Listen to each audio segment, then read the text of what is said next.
आज बात प्राकृतिक खेती यानी नेचुरल फार्मिंग की, जो भारत की मिट्टी की खुशबू से जुड़ा है, भारत के किसानों की परंपरा से जुड़ा है और हमारे भविष्य की खाद्य सुरक्षा एवं पर्यावरण से भी।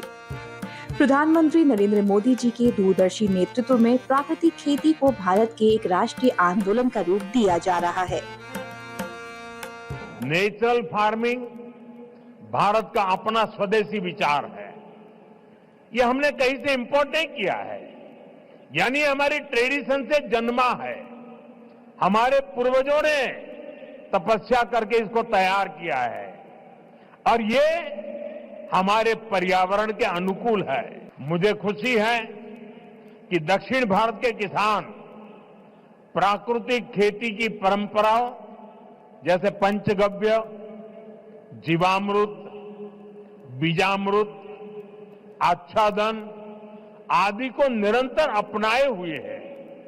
ये परंपराएं मिट्टी का स्वास्थ्य बेहतर रखती हैं, फसलों को केमिकल मुक्त रखती हैं और इनपुट कॉस्ट बहुत कम कर देती है। भारत की खेती सदियों तक प्राकृतिक रही।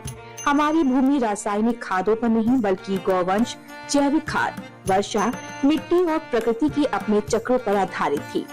प्राकृतिक खेती की अवधारणा है मिट्टी को जीवित रखना, बीज को स्वदेशी रखना, खेत को रसायन से नहीं प्रकृति की ऊर्जा से उपजाऊ बनाना। नेचुरल फार्मिंग के साथ हम अगर श्री अन्न, मिलेट्स की पैदावार जोड़ते हैं तो ये भी धरती माँ की रक्षा में अहम भूमिका निभाते हैं।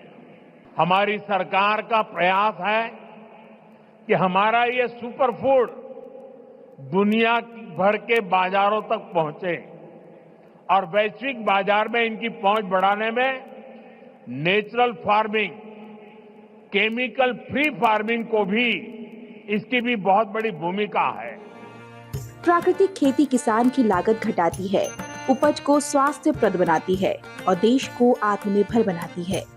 यदि प्राकृतिक खेती को राष्ट्रीय अभियान बनाना है तो इसमें सरकार के साथ साथ समाज और किसानों की भी बड़ी भूमिका है। भविष्य का भारत वही होगा जहां खेतों में हरियाली होगी, किसान आत्मनिर्भर होंगे और हमारी मिट्टी, पानी और वातावरण प्रकृति के साथ संतुलन में होंगे।